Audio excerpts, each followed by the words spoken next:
मेरे तरफ से सभी लोगों को गुड इवनिंग। चलिए फटाफट इस वीडियो के साथ सभी लोग जुड़ जाए ताकि मैं इस वीडियो को शुरू कर सकूं। चलिए इसके पहले मैं आपको एक चीज़ बताना चाहूँगा कि जो भी भाई बंधु इस वीडियो के साथ जुड़े हैं वो इस वीडियो को जम के लाइक करें, सब्सक्राइब भी करें, कमेंट भी करें, शेयर भी करें और अपने जितने सर्किल के भाई बंधु हैं, दोस्त हैं, सभी लोगों को इस वीडियो के साथ जोड़ने की कोशिश करें, ठीक है। ताकि जो देखिए जो भी अभी एमटीएस का एग्ज़ाम है, चाहे मतलब एसएससी जीडी का हुआ अभी होने वाला है, बिहार पुलिस आने वाली है, मद्य निषेध का एग्ज़ाम है, इन सब को देखते हुए मैं आप लोगों के लिए वीडियो लेके आया हूँ, ठीक है। तो आप लोग फटाफट इस वीडियो के साथ जुड़ जाए, ठीक है। कैसे क्वेश्चन पूछता है ये बताते हुए के साथ मैं आपको चल रहा हूँ, तो ये आपके लिए प्लस पॉइंट है, ठीक है। तो चलिए देखिए, मैंने आपको क्या पढ़ा था, जैन धर्म हो गया था, बौद्ध धर्म में आपको पढ़ा रहा था। बौद्ध धर्म में भी मैंने आपको यहाँ तक पढ़ा दिया था कि उनके 3 दर्शन हैं, अनेश्वरवाद, शून्यवाद और क्षणिकवाद, ठीक है। तो ये सब सवाल आपसे पूछता है, ठीक है, कि उनके कितने दर्शन हैं, तो 3 दर्शन हैं। अनेश्वरवाद में उन्होंने क्या कहा था, तो ईश्वर की मतलब कि उसमें नहीं माना था। शून्यवाद में क्या है, तो सर्वोपरि कोई नहीं है। इसके बाद क्षणिकवाद में क्या है, संसार में कोई भी क्या है मतलब कि परिपूर्ण रूप से नहीं है, मतलब कि क्षणिक है, ठीक है। इसके बाद मैंने आपको ये सब बताया था कि उनके 8 मतलब कि क्या था, मार्ग था, ठीक है। तो उस मार्ग को क्या करना था, जैसे कि उन्होंने बताया था कि 4 सत कथन बताया था, उसी को 4 सत कथन को फॉलो करने के लिए उन्होंने अष्टांगिनी का प्रयोग किया था कि मतलब कि ना कठोर और ना ही आपका क्या करना है ज़्यादा मतलब मुलायम रास्ते, बीच का रास्ता आपको अपना के चलना है, ठीक है। इसके बाद उन्होंने बताया था कि क्या बोलते उसको, कथन में अपने कहा था कि 4 कथन दिए थे। पहला कि संसार दुखों से भरा हुआ है, दूसरा दुख का कोई ना कोई कारण होता है, तीसरा दुख का मुख्य रूप से कारण इच्छा है, और चौथा बोला था कि अगर इच्छा पे परिपूर्ण रूप से अगर नियंत्रण पा लिया जाए तो क्या होगी, ये सब मतलब कि ख़त्म हो जाएगा। इसके बाद मैंने आपको पीछे इनके बारे में सब कुछ बता दिया था कि इनका जन्म कब हुआ था, कहाँ हुआ था, ठीक है, मतलब कि इनके बचपन का नाम क्या था, सिद्धार्थ था, इस तरीके से सब कुछ होता। आज आगे हम लोग चलेंगे, ठीक है, आज आगे हम लोग चलेंगे, ठीक है, कि इन्होंने ठीक है 3 रत्न दिया था, ठीक है। क्या दिया था, त्रिरत्न, ठीक है, त्रिरत्न दिया था, जिसमें पहला आपका था बौद्ध, ठीक है। देखिए समझाते हैं हम, ठीक है। पहला आपका था बौद्ध, दूसरा क्या था संघ, और तीसरा आपका था धम्म, ठीक है, धम्म, ठीक है। इसका मतलब ये होता है, ठीक है, कि अगर आपको बौद्ध के आचरणों को या बौद्ध धर्म को अपनाना है तो आपको सबसे पहले बौद्ध के पास जाना होगा। तो बौद्ध जो महात्मा बुद्ध थे, ठीक है, महात्मा बुद्ध जो थे, सॉरी बौद्ध नहीं, बुद्ध कर लीजिए, बुद्ध, ठीक है। तो बुद्ध के पास जाना पड़ेगा। तो बुद्ध क्या थे, महात्मा बुद्ध जो थे वो तो पर मतलब कि अमर होके आए नहीं थे, उनको कभी ना कभी तो मृत्यु होनी ही थी। इसीलिए उन्होंने कि संघ यानी कि जो हमारा बनाया हुआ संस्था है उसमें आके आप क्या कर सकते हैं, दीक्षा ले सकते हैं, या आप मतलब कि हमारे धर्म के साथ जुड़ सकते हैं। अगर वैसा भी नहीं है कि जहाँ आप संघ तक नहीं पहुँच सकते हैं तो धर्म यानी कि हमारी पुस्तक घर पे भी रह के हमको आप लोग क्या कर सकते हैं, फॉलो कर सकते हैं, ठीक है। तो ये कहानी इन्होंने दिया था, और ये सवाल हमेशा पूछता है कि निम्नलिखित में से महात्मा बुद्ध के त्रिरत्न में कौन सा नहीं है, तब बुद्ध, संघ और धम्म आपको याद रखना पड़ेगा, ठीक है, समझ गए। या कितने प्रकार के रत्न त्रिरत्न थे, तो 3 प्रकार के थे, ऐसे हो सकता है, ठीक है। इसके बाद मैं आपको बता रहा हूँ, ठीक है, कि महात्मा बुद्ध जो, ठीक है, क्या था कि महात्मा बुद्ध, इसके बाद क्या हुआ था कि महात्मा बुद्ध जो गए पावापुरी गए, ठीक है, कहाँ गए, पावापुरी गए। तो पावापुरी में पहले से ही जैन धर्म का क्या था, पैठ था, यानी कि वहाँ पे जैन धर्म की मतलब कि पूरा मतलब कि वर्चस्व था, ठीक है। तो उसी में से चंदू नामक, ठीक है, कौन, चंदू नामक जैन अनुयायी, ठीक है, जन अनुयायी जो था, ठीक है, उन्होंने इनको क्या बोला कि उनकी मतलब कि जब ये पहुंचे वहां पे पावापुरी में, ठीक है, तो ये चंदू नामक, ठीक है, ये जब आप पीसीएस वगैरह लेवल तक जाएंगे ना तो उन्होंने वहां पे सवाल पूछता है कि जब महात्मा बुद्ध पावापुरी पहुंचे तो उनकी स्वागत किसने किया था, तो आपको चंदू ने किया था। किस धर्म की वहां पे वर्चस्व थी, तो जैन धर्म की आपका वर्चस्व, ठीक है, जैन, क्या हो गया, ठीक है, चंदू नामक जो कि जैन अनुयायी था, ठीक है। इसके बाद क्या था कि ये सब ये उनका मतलब कि स्वागत किया, उनको बुलाया, बैठाया, और मतलब कि उनको खाने के लिए क्या हुआ था कि खाने के लिए मशरूम, ठीक है, मशरूम, जिसको देखिए आराम से समझ लीजिएगा, यहीं पे कंफ्यूजन अपना दूर कर लेना है। सुकर मासा, ठीक है, सुकर मासा। तो इसने क्या किया कि वो मतलब कि किसी भी आदमी का क्या होता है कि हमारा यहाँ वर्चस्व है और आप अलग से यहाँ पे आके अपने धर्म का प्रचार कीजिएगा तो थोड़ा सा अनेबल होता है। तो उसी ने चंदू नामक जो जैन अनुयायी था, उसने क्या किया कि इनका स्वागत वगैरह सब कुछ किया, और खाने में क्या हुआ कि जहरीला मशरूम जो था खाने में दे दिया, जहरीला मशरूम, जिसको सुकर मासा कहा गया है, ठीक है। कहीं कहीं अलग अलग किताबों में सुअर का मांस भी बोला गया है, ठीक है। तो ऐसा कुछ नहीं है, उस समय मतलब कि मतलब क्या होता है, उस समय पोस्टमार्टम वगैरह तो होती नहीं थी, तो ज़्यादा उसके बारे में जानकारी नहीं मिली है, ठीक है। तो ये चीज़ आप याद रखेंगे। तो वो क्या हुआ कि इनको जहरीला मशरूम खाने के दिया, जिसको सुकर मासा कहा जाता है, ठीक है, सुकर, जिसके कारण उनकी तबीयत बिगड़ने लगी, ठीक है, पावापुरी में उनकी तबीयत बिगड़ने लगी। लेकिन ये धीरे धीरे क्या हुआ कि तबीयत बिगड़ने के तरफ में ही, और ये सोचने लगे कि चलो इसी तरह तबीयत मेरी मतलब कि बिगड़ रही होगी फिर ठीक हो जाएगी। तो यह उत्तर प्रदेश, ठीक है, उत्तर प्रदेश में ये चले गए, और उस समय वहां पे क्या था तो मल महाजनपद, ठीक है, किसका, मल महाजनपद, ठीक है, कौन, मल महाजनपद में स्थित कुशीनारा, ठीक है, कहां पहुंचे तो आपका कुशीनारा,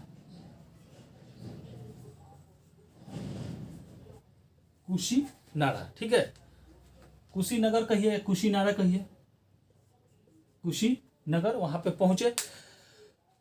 पहुंचे और वहीं पे उनकी क्या हुई, मृत्यु हो गई, ठीक है। तो यहाँ पे कुशीनगर में इनकी क्या हुई, मृत्यु हो गई, ठीक है।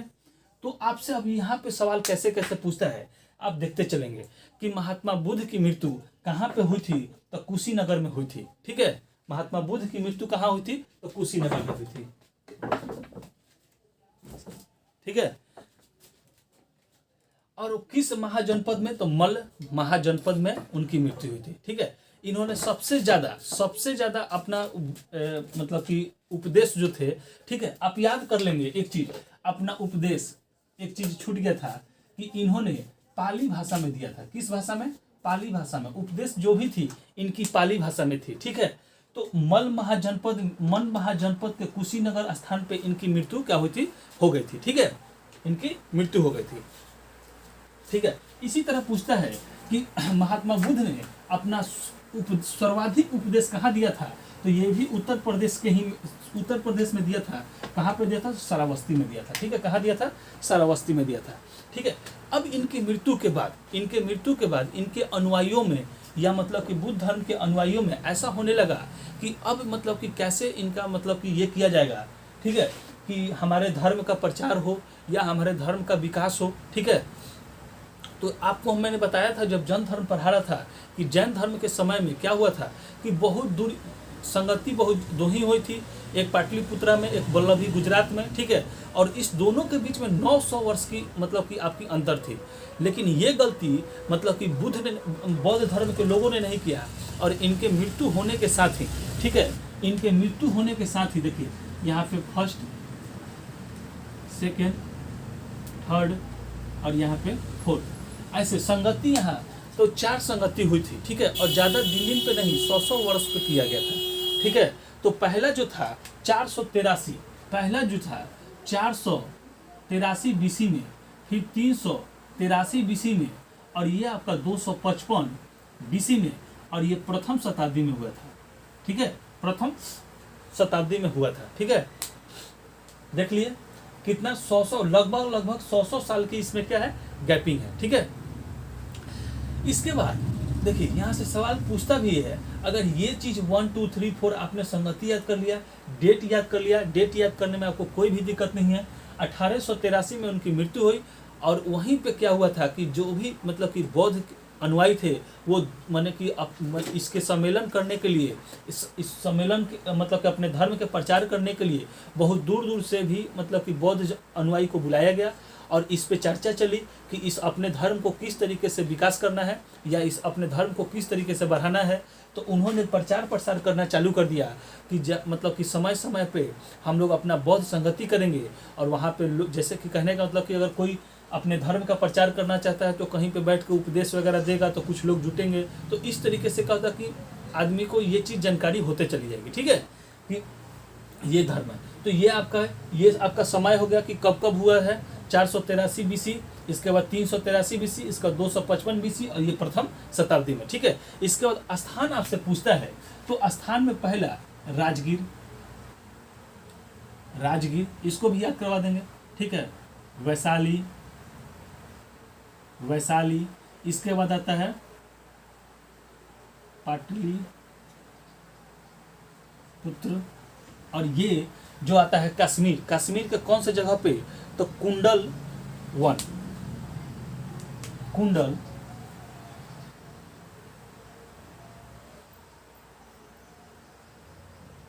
ये कहाँ है, जम्मू एंड कश्मीर, याद रखिएगा, ठीक है। ये तो बाकी आपको चीज पता है। तो कहने का मतलब बिहार जो गंगा के, देखिए अगर इसको याद करने का सबसे आसान तरीका क्या है कि गंगा नदी बिहार के बीचों बीच से क्या हुई है कि पार कर रही है, ठीक है। तो राजगीर नीचे, वैशाली ऊपर और पाटलिपुत्र क्या है बीच में, यानी कि गंगा के नीचे राजगीर, गंगा के ऊपर वैशाली और गंगा के तट पे क्या है पाटलिपुत्र है, इस तरीके से। और एक ये आपका मतलब कहाँ हुआ था, तो जम्मू कश्मीर कुंडल 1 में हुआ था, ठीक है। इसका स्थान हो गया। राजा आपसे पूछता है, ठीक है, आपसे क्या पूछेगा कि किसके शासनकाल में हुआ राजा, तो सबसे पहले अजात शत्रु,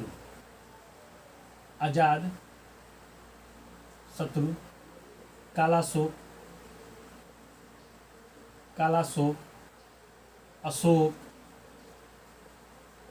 अशोक। इसके बाद देखिए यहाँ पे कंफ्यूजन एक सवाल में आपको आ जाएगा, देखिए पहले लिख लीजिए कनिष्क और इसी को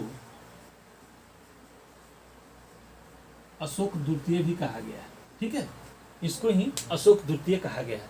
तो देखिए सबसे पहले आपको अगर राजा याद करना है तो दिमाग में ये चीज बैठा लें कि क्या होना है, सबसे पहले हमको आजाद होना है। क्या होना है, आजाद होना है। तो अजात शत्रु, ठीक है, अजात शत्रु, ठीक है, अजात शत्रु तो कर ले, अजात शत्रु, ठीक है। क्या करना है, सबसे पहले हमको आजाद होना है। किससे आजाद होना है, तो कालिया से होना है, तो कालाशोक हो गया। इसके बाद अशोक और आपका कनिष्क, अशोक द्वितीय। एक बार पीसीएस के सवाल में इसी तरीके से पूछा था कि चौथी बौद्ध संगति किसके शासनकाल में हुई थी, ठीक है। और वहां पे क्या था, अजात शत्रु, कालाशोक, अशोक और अशोक तृतीय दे दिया था, ठीक है। बहुत सारे लोग कंफ्यूजन में हो गए। मैक्सिमम बुक में क्या होता है कि कनिष्क दिया रहता है, ठीक है, मैक्सिमम बुकों में आपकी क्या रहेगी, कनिष्क दिया रहता है। तो यहाँ पे कनिष्क को ही अशोक द्वितीय कहा गया है, याद रखिएगा, अशोक द्वितीय कनिष्क को ही कहा गया है, ठीक है। तो आपको अशोक द्वितीय और कनिष्क दोनों भी हो सकता है, ठीक है। अब यहाँ से आपकी पुरोहित से पूछा जाए कि उस समय जब हुआ था तो कौन से, तो महाकश्यप, ये याद करने का, देखिए आपको हम याद करवाते भी चल रहे हैं, कश्यप, महाकश्यप, ठीक है।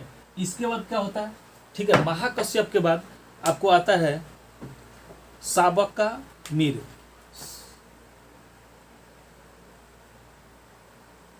ठीक है, शाबकामीर। इसके बाद आता है मोगलीपुत्र,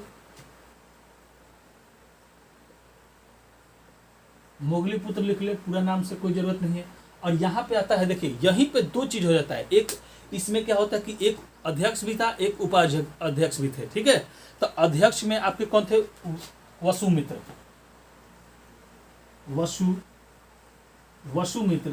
आपके अध्यक्ष थे,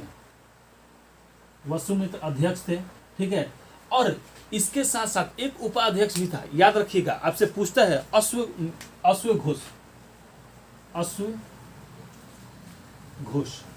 ठीक है, अश्वघोष जो क्या था, उपाध्यक्ष, उपाध्यक्ष था। ठीक है, क्या था? उपाध्यक्ष था।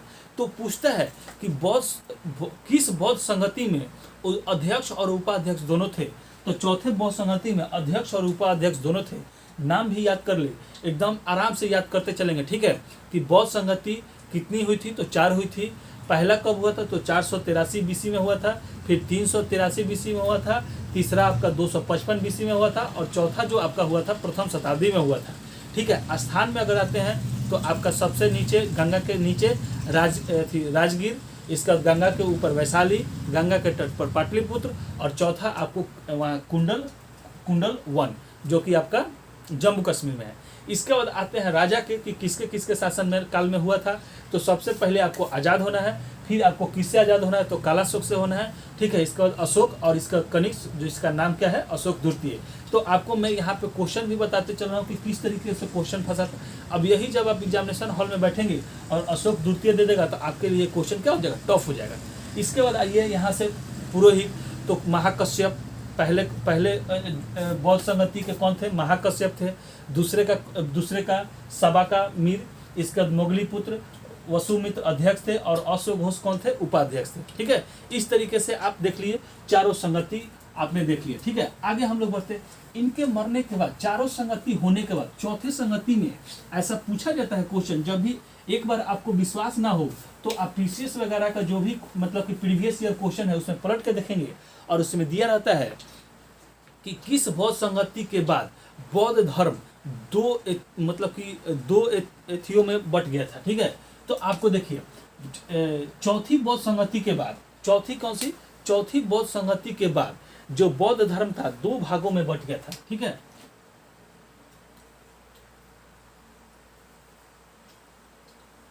चौथी बौद्ध